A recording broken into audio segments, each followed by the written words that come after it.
এখানেই ছিল আমাদের বাড়িটা, এটাই আমাদের ভাঙা পাঁচিল, এটুকুই পড়ে আছে।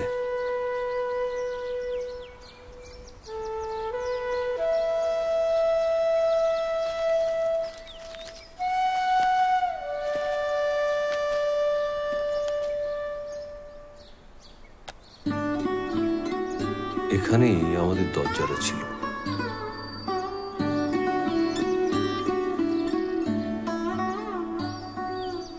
এইখানে এই গাছটা, ওই টাকে বৃষ্টি পড়ার সিনটা, বর্ষা আসছে মনে আছে? সিনটা এখানেই শুট করা হয়েছিল, এই গাছটার নিচে। এখানে বংশীবাবু নকল একটা গরু রাখার ছাউনি বানিয়েছিলেন। এই সেই জানলা, দিদি মরে যাচ্ছে, বাইরে ঝড়, চটের পর্দা উঠছে।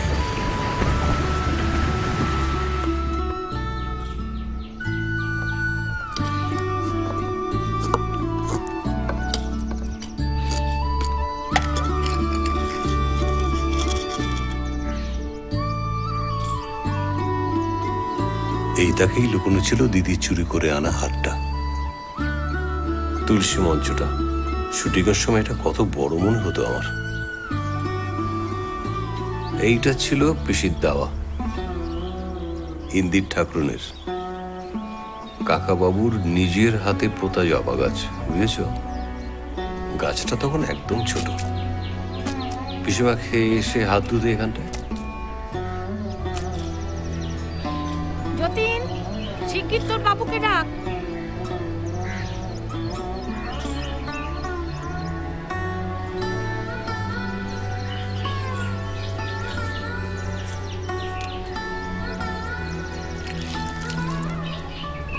কি হলো রে জ্যোতি? সর্দি পড়ে গেছে।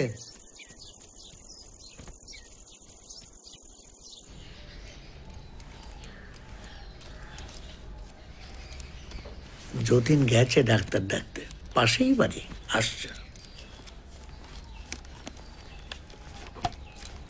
কি হলো রে মা? হঠাৎ কি যে হলো, আমি তো নিচ থেকে আওয়াজ শুনেই ভয় পেয়ে গেছি। না না, সব ঠিক হয়ে যাবে, ভাবিস না। দেখি সরো। কি হয়েছে কালী? কি আর হবে, সারাটা দিন ধরে এতখানি রাস্তা ঠেঙিয়ে এসছে, মাথাটা চক্কর মেরেছে। কি গোনাচ্ছে মায়? 2 বছর ধরে দেখছি তুমি মোটেই কালীর যত্ন নিচ্ছ না, নইলে এমনটা হয়।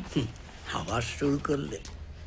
শাপলা ফুলের পোকা, ভেজা শালিকের ডানা, ঘাস জমি থমথমে, ধূসর স্বামী